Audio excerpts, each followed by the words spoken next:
Hi ladies, good afternoon. It is Sarah Shipton here from Scrapbooking with Sarah, and I'm coming live to you today on Tuesday, February 24th with this week's technique challenge. I'm a little sad because this is the last week I'm going to be sharing and showing products from the beautiful Beach Time range.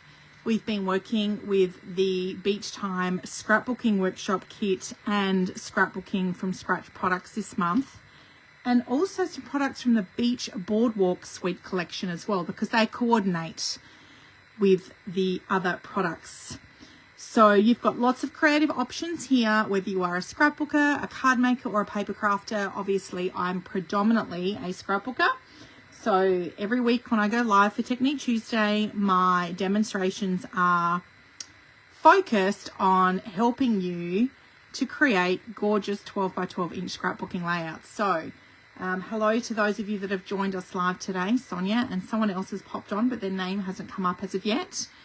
So let's get into it. This week we are creating a double page spread, and I'm working with pattern 4E on page 56 of the Reflections scrapbook program. This is an old how-to pattern book that I've pulled off the shelf that I used to use quite some time ago. We are getting back to basics with our scrapbooking from scratch, and we are working with a main frame pattern for this week. Now this is showing a single page layout, but I have converted it into a double page layout, as that is the majority of the scrapbook layouts that I teach.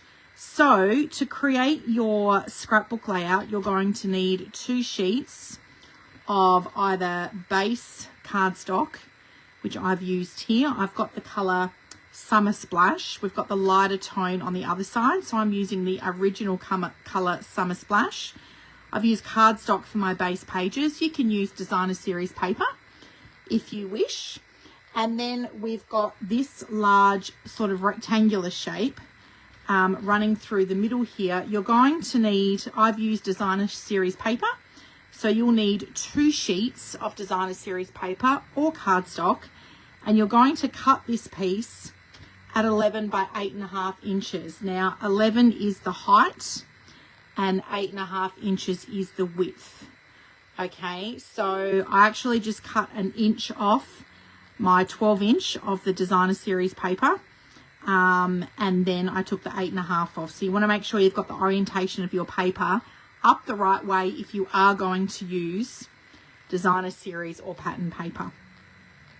Now the other paper dimensions that are featured here in this particular layout, I've actually not cut. Okay, now if you wish to do one large 6 by 8 inch photo and you want to mat that with cardstock around the outside, as you can see that the designer has done here with her layout, you're going to cut your cardstock mat at 7 by 9 inches. Okay, and then if you're going to include the squares, you've got 3 squares and they're cut at 2 by 2 inches. So initially I did cut the squares, however I decided that there wasn't enough room for me to incorporate the squares onto my layout by the time I'd cropped my photos down and started to arrange the orientation of my photos.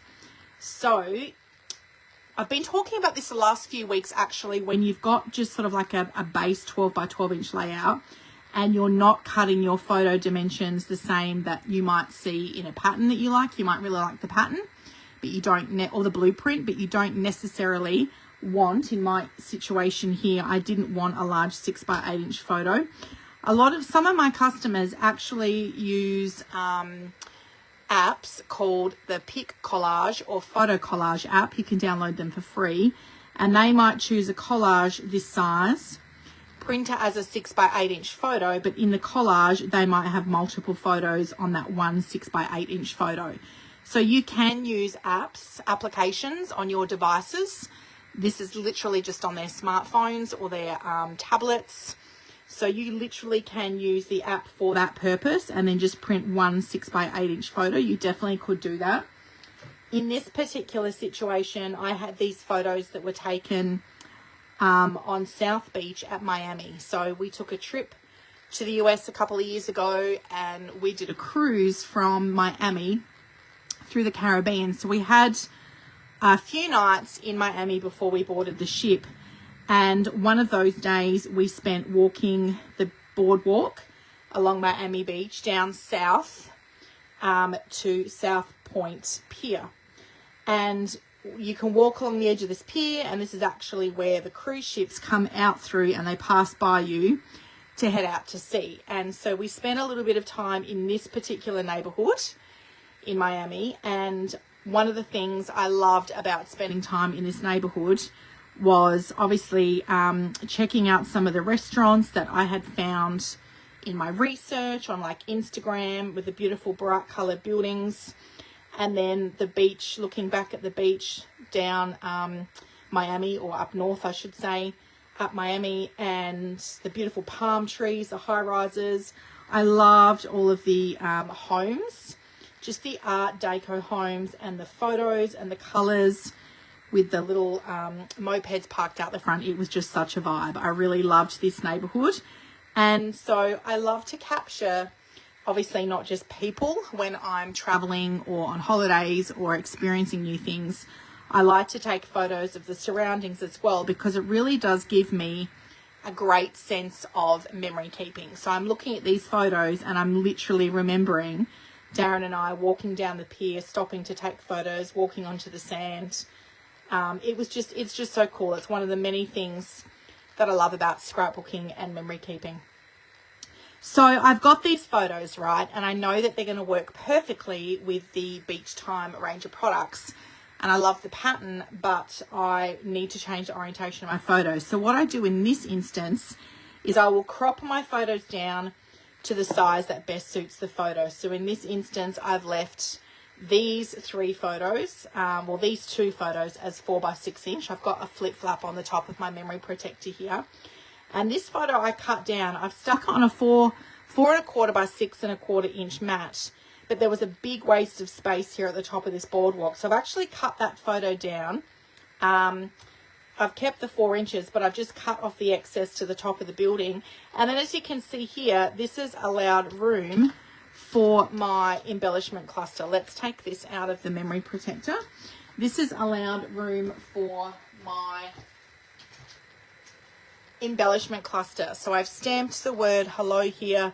We've got a sticker from the Beach Boardwalk Designer Series paper pack and sticker sheet, and then another sticker of a little seashell starfish there. So keep that in mind. I had the other two 4x6 inch photos, obviously, that are sitting in the flip flap on top of the memory protector. So I needed my mat to be 4.25 by 6.25, but I didn't want the photo taking up all that space. So that's just a great tip for you. To cut that bottom photo down and use this as an embellishment area. And in fact, oh my gosh, I lost my train of thought now. I was going to share something really good with you. It's always really good, right? But I've lost my train of thought. Okay, so coming back to the orientation of my other photos. So I will crop all my photos down. This one I left till last. Oh, I've just remembered what I was going to share with you. So I always put my best photos on the top of the flip flap. Okay, so when you're looking through my scrapbook album, the photo that looks the best in terms of the theme or maybe the colors, you can see I've got this really light blue in the building here, which coordinates with my pool party cardstock, and it pops open. It's a little surprise. You've got this cute little embellishment cluster here. Okay, so don't be afraid to cut down that bottom photo that you're going to hide. I could even have put the photo on top of the cardstock and then slid that in top here in the top of the flip flap, but then I wouldn't have had room for this little embellishment cluster. So I love that you can see that sticker just peeking out there. For the rest of my photos, I've cut them down in either 4x4 or 3x4. This one is landscape and this is portrait, and this is 3x3. So I will crop the photo down to basically showcase the best parts of the photo. So I'll take out any waste of space. I'll cut excess people out. I'll come up to like the edge of like a building and just really focus on the subject there. So I will cut them down to like a standard scrapbooking size photo. So squares will be 2x2, 3x3, 4x4. If I'm going to do a portrait or a landscape, then that's cut at 3x4.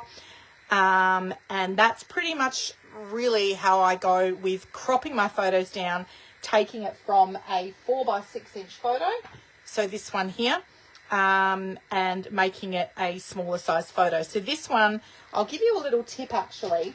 With your scrapbooking workshop kits, when you get these photo placeholders, if you don't end up using them, then keep them aside in like a little bag. Obviously, the whole point is that they're there to help you remember what size photo needs to go on your layout. But I really do train and teach my scrapbooking community to come to workshop with their photos already printed, or print their photos, have their photos printed at home, ready to go on that scrapbook layout, because experience has shown me that the people that are prepared with their scrapbooking workshops kits and the photos are going on there, they're the ones getting photos and albums, right? And over the years, I'm speaking from my own personal experience, that the amount of layouts I have like a whole tub of layouts where I've made them, but they actually don't have any photos on the layouts. I need to go through and find photos. So I made myself, a couple of years ago, it was actually before I transitioned to Stampin' Up!,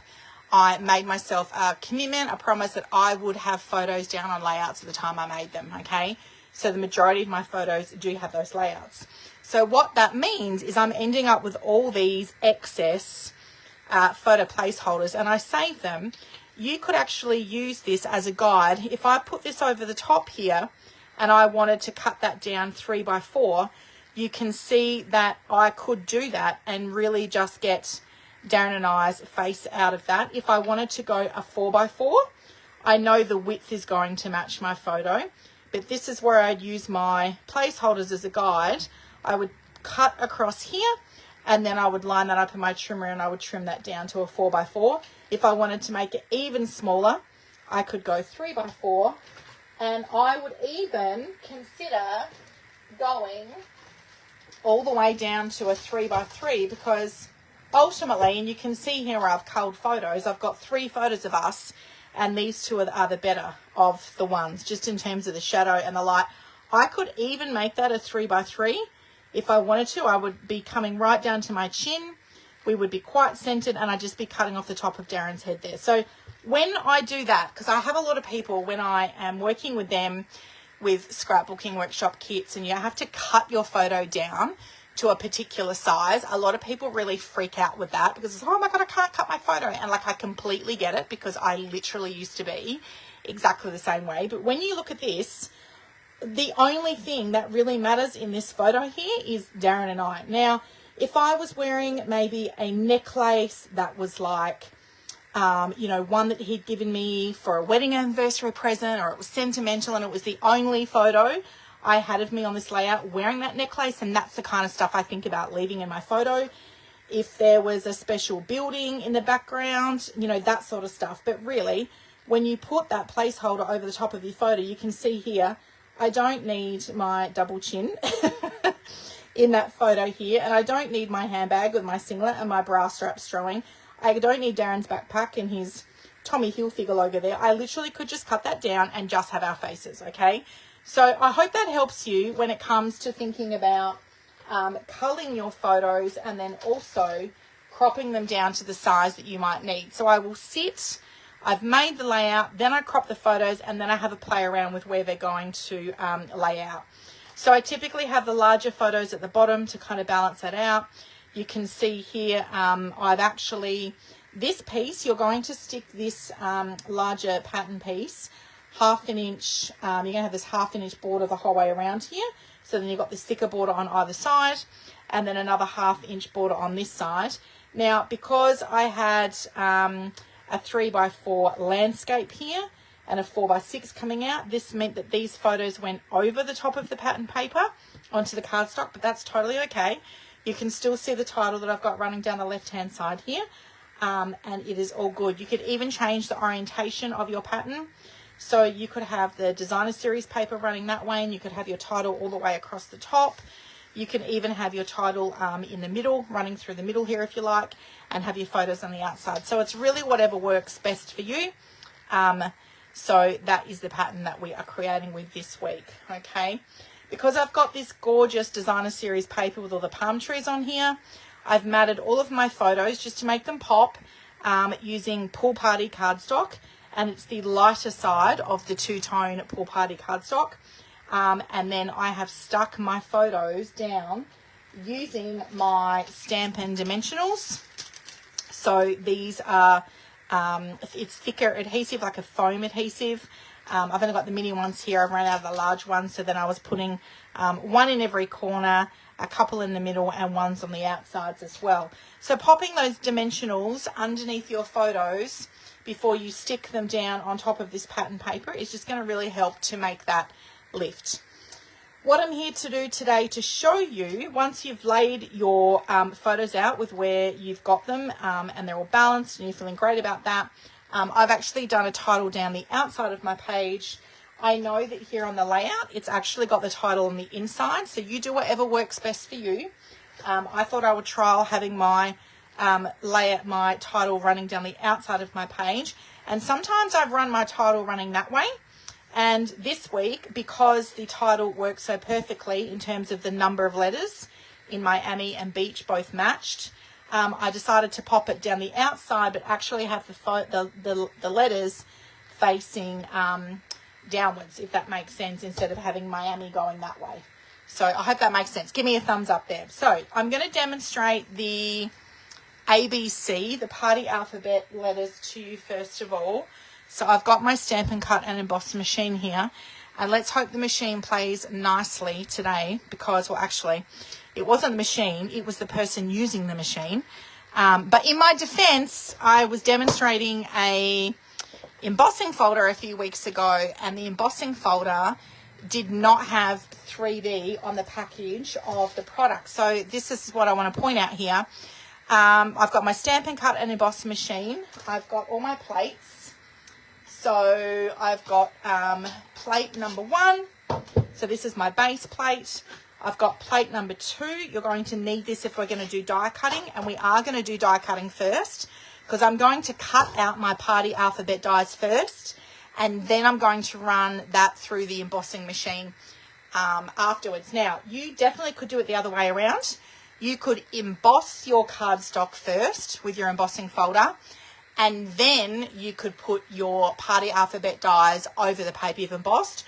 You do whatever works for you. I feel like that would probably be an easier way to do it, because I did find that once I'd cut the letters down and then I put them back into the machine, which is what you're going to see me do today, the letters were moving around a little bit. So if that's going to bother you, with this particular embossing folder, because it is a soft wave, and obviously it's wavy and it's not meant to look like with a straight pattern or anything across, it wasn't going to bother me if my letter ended up on an angle or got slipped around inside the embossing machine as such, inside the folder, because that was just a particular pattern itself. So if you're worried about the pattern not coming out straight or even, then my suggestion would be to emboss your cardstock first and then run it through your die cutting machine with your die cuts. So coming back to the embossing folder, the Soft Waves embossing folder is a 3D embossing folder. And the last time I demonstrated the embossing machine, I stuffed it up. I couldn't get the plates to go through, and that was because I had the incorrect plate order that I was trying to put through my machine for the embossing folder. So that is actually a printing error. It didn't state on the product that the embossing folder was 3D. So I was trying to use a different plate order for the embossing folder, and that's why it wasn't working. For those of you that are in my scrapbooking group and on my Facebook page, I did go back and actually edit that when I picked up the error with that embossing folder. So today we are definitely going to be doing it the correct way. So very easy. You just follow the instructions on plate 1. You've got instructions for your die cuts, and then you've got instructions for embossing for both standard embossing and then also 3D embossing folders. So we're going to do our die cutting first. I'm going to pop plate 2 down and then plate 3. We're going to put our dies on top of this. So the dies I'm using today are the Party Alphabet dies. So as you can see here, they come in capital letters. I invested in some 5x7 inch magnetic sheets just to stick all my dies on. I don't like the card and the adhesive that they come in.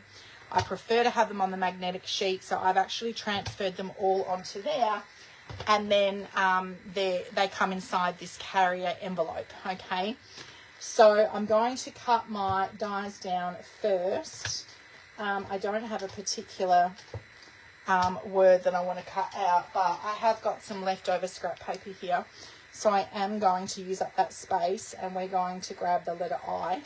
I'm going to put him on there because I know that that's going to fit perfectly on there.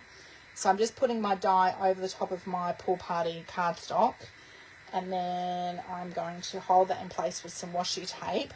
Now, one of the things I love to do with my Party Alphabet dies is I love to pre-cut my paper, my cardstock, so it's like a strip. This was actually running this way. This was a scrap I had left over, so I obviously always try to use up my cardstock scraps first of all, but I like to measure my dies so that I can cut a strip of paper, and you can see here that if I've got a strip of paper at 2 inches, we are going to be cooking with gas in terms of, what did I do it this way? I can't remember what I did now.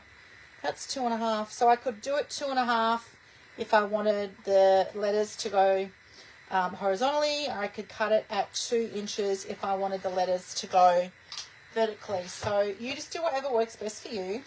I am going to line this up in my trimmer. Let's cut this at 2.5. And just going to cut that bit of cardstock here. So I like to cut my cardstock in strips if I don't have any scrap cardstock to use, and don't be too worried if this longer piece is going to be running out of the embossing machine. It's all good in the hood. All right, so I'm going to pop a couple of letters on here. We've got the letter H here. I'm going to get the letter D in here. Oh, that washi tape's not sticking very well. I might have to get some more washi tape on here. Letter D, we've got the letter G. So I'm actually turning my dies over face down. Oh, that's all the washi tape I've got. Okay, so that's all the letters that we're going to be doing, because I don't think I've got any washi tape in here. It's in the other room in my box. All right, so I've got my dies over my cardstock face down. I'm going to get the other number 3 plate and put that over the top to hold that in place, and I'm going to pick that sandwich up together, okay, and then we're going to run this through my stamp and cut and emboss machine. I can hear that cutting already. Crack, crack, crack. Alrighty, so we're going to pop that out. Cutting is done, and then what we're going to do is take our letters out. Oh, I've got the washi tape stuck on that bit of paper here. That's rubbish. That can go in the bin. So this has just popped out really easily, which is fun. I love it when that happens. But I've got a little tool with me today to show you if it didn't come out easily. Okay, so see how the G, the cardstock's actually still sitting here in the die. One of my favourite tools to use is the Take Your Pick tool, and funnily enough, if you follow Stampin' Up on Instagram and Facebook, they actually did a part 1 on the Take Your Pick tool. But I have got the second part, which is what I'm assuming is going to be part 2. I have invested in the Take Your Pick die brush tip. All right, and this die brush tip comes with this brush, which actually screws in and out of that end. And it also comes with 2 foam mats that you can put your dies onto, and you can run the brush over the top of the die, and it actually punches out the die cut piece that's sitting inside the die. And why that works so well, especially for really intricate dies like butterflies or doilies where you're punching out lots of little things, that is super handy. But this is one of my favorite bits. This comes with the actual take your pick tool. As you can see here, we've got a little spatula end, and then we've got this, I call this the pokey bit, or the stabby bit, the sharp bit, the little pokey bit at the end. And what I love to do, just, I mean, you know, you could run your die brush across this, but there's only 2 holes, is I just get my pokey bit and I poke it through the little holes there, and my letter G is going to come out. And it's going to be all G. It's going to be all good. Did you love that? I bet you loved that. Okay, so that's some of Sarah's fun humour for today. Okay, so I've got my letter D. She's kind of stuck in here as well, so let's pop her out. I love to put my dies straight back on the carrier sheet because I am a tidy crafter. I like to put things away in their home as I go. That one came out really easily, so we don't need to use our die brush for that. Okay, so let's pop this to the side, because now what we're going to do is we are going to run this now through the embossing folder. So I've got my random letters here. I've got my embossing folder. Here she is here, the Soft Waves 3D embossing folder. This is going to go in my machine. Now, you could have your waves going upright. You could have them going across this way. So have a little bit of a think about the orientation of your party alphabet dies before you put them on your layout. Because my letters were running from top to bottom, I wanted the waves going left to right, if that makes sense. So I need my base plate, and then I only need plate number 4, because this is a 3D embossing folder, and I'm going to put my letters. Now this is what I was mentioning before, which is a little bit of a tricky bit, that your letters can move around inside the embossing folder. So what you could do if you wanted to, the measurements of this folder are 6 by 6 1/4. Oh, sorry, yeah, 6 by 6 1/4. I could have cut 6 by 6 1/4 first, and then run that one piece through the embossing folder, and then put all of my letters on the piece that I'd embossed to cut out. So you do you. I thought about that afterwards, that probably would be a good way to do it. But I'm just going to show you the way that I did it yesterday. I've cut my letters first, and then I'm running it through the embossing folder afterwards. So if you get that in really nicely, as you can see there, I've held that quite well in place. I've got my number 4 plate over the top. You want to pick your sandwich up in one swipe, and then we're going to run that through my Stampin' Cut and Emboss, and we're going to get some super cute letters that are going to be embossed. Ta-da! Oh my gosh, I love it. I love embossing. It just looks so cool. How cool does that look? I just love it. Okay, now obviously you if you want to have the other side of your embossing folder up, you would turn that over and do your letters up that way. So another fun thing, oh my gosh, I thought about this afterwards. You can actually, what I could have done, this is pool party, I could have got Summer Splash, and I could have inked this up. I could have actually, I'm not going to do it now because I'm going to make a big mess. You could actually ink up and I've already embossed these letters too, but hi ladies, apologies for that. My internet just dropped out. So perfect timing, because I literally was almost finished, but I'm just going to quickly wrap up the end of this Technique Tuesday video for you. Okay, so we've done the embossing of the letters. I demonstrated that for you. Now, in terms of popping your large letters onto your scrapbook layout, I have used the Stampin' Dimensionals here, and that just helps to really pop them up off the cardstock here, and you can really see that standout embossed pattern on my cardstock, which is so cute. In terms of my embellishing, I've used some of the Beach Boardwalk stickers. So this is the sticker sheet that comes with the Beach Boardwalk Designer Series paper. You can get the Designer Series paper on its own, or you can get a packet of the paper that also comes with a coordinating sticker sheet. So I have used some of the stickers from the Beach Boardwalk paper pack and sticker sheet. If you invest in the Beach Time Scrapbooking Workshop kit, you do get a sheet of these stickers in that kit as well, okay? So I have done a couple of little embellishment clusters here with some of those stickers, a seashell, the word vibes, because it was definitely vibes. And then I have used some of my puffy stickers, which are from the Beach Boardwalk puffy sticker range. So super cute. Now I know these puffy stickers here are actually tickets, but you could use them as I've done here to create embellishment clusters. I've actually tucked that down in under the photo to make it look a bit more like a tag. And then I've used one of my stickers from the Beach Boardwalk sticker there just to pop that little sentiment over the top. And this one here I ran through at the beginning of the video. We've done some stamping using the Beach Time stamp set, which I had just here. So I've stamped that using Summer Splash ink. This was a really fun stamp set to use, and in fact I've demonstrated this last week in Technique Tuesday, and then I've just embellished with some Beach Boardwalk stickers. Now in terms of my journaling, I didn't really feel like I had room to do a journaling box, and I didn't want to put any more flip flaps over the top of my layout here. So I've actually used, these are journaling strip stickers. Now Stampin' Up! Don't sell these. These were ones I had in my stash left over from when I was a maker with close to my heart.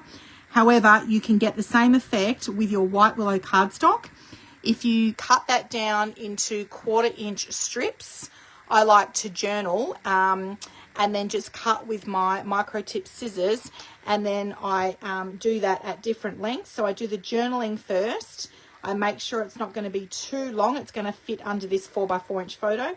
And then these are stickers, but if you used White Willow cardstock and cut them at 1/4 inches, then you would just stick them on using your Stampin' Seal. So I've got a little journal cluster here and then another little journal cluster underneath. So usually using or making journaling strips is another really great way to get your story told on your scrapbook layout. So I hope you enjoyed my Technique Tuesday today and sharing the technique of embossing your party alphabet letters. I will pop links to all the products I've shared with you at the bottom in today's video.